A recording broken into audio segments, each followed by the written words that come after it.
वैसे तो black hole के बारे में सभी ने सुना है, लेकिन यह बहुत कम लोग जानते हैं कि ब्लैक होल क्या होता है। ब्लैक होल अंतरिक्ष में एक ऐसी जगह है जहां फिजिक्स यानी कि भौतिक का कोई नियम काम नहीं करता।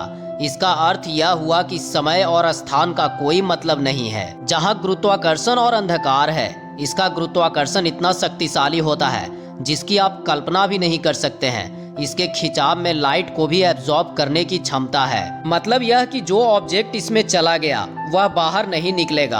आप इसे इस तरह से समझ सकते हैं, जब हम किसी टॉर्च को किसी ऑब्जेक्ट पर जलाते हैं तो वह लाइट को रिफ्लेक्ट करता है और वही लाइट हमारी आंखों पर आता है, तभी वह चीज हमें दिखाई देती है। यदि मान लो कि लाइट वापस लौट कर नहीं आया तो वह जगह ब्लैक होल हो सकता है। ऐसा ही अंतरिक्ष में होता है। जब कोई विशाल तारा अपने अंत की ओर पहुंचता है तो वह अपने भीतर सिमटने लगता है और फिर एक भारी भरकम ब्लैक होल बन जाता है।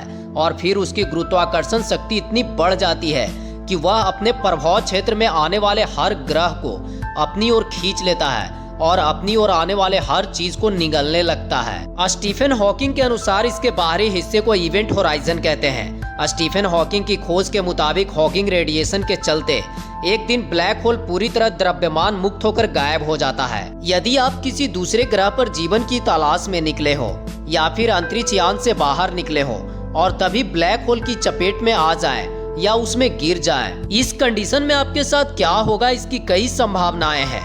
मतलब यह कि एक बात तो स्पष्ट है कि ब्लैक होल में गिरने के बाद आप ब्लैक होल की बाहरी सतह पर जलकर राख हो सकते हैं या फिर उसके अंदर आसानी से पहुंचकर अनंत गहराइयों में खो सकते हैं। ब्लैक होल शक्तिशाली गुरुत्वाकर्षण क्षेत्र वाली एक ऐसी खगोलीय वस्तु है जिसके खिंचाव से प्रकाश भी नहीं बच सकता। ब्लैक होल के चारों ओर इवेंट होराइजन नामक एक सीमा होती है जिसमें वस्तुएं गिर तो सकती है लेकिन बाहर नहीं आ सकती है।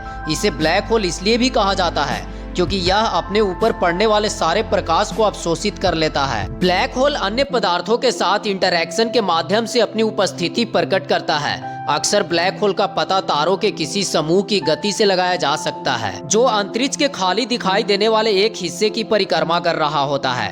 ब्लैक होल हाई टेम्परेचर तक गर्म होकर बड़ी मात्रा में रेडिएशन छोड़ती है जिसका पता पृथ्वी पर स्थित या पृथ्वी की कक्षा में घूमती दूरबीनों से लगाया जा सकता है।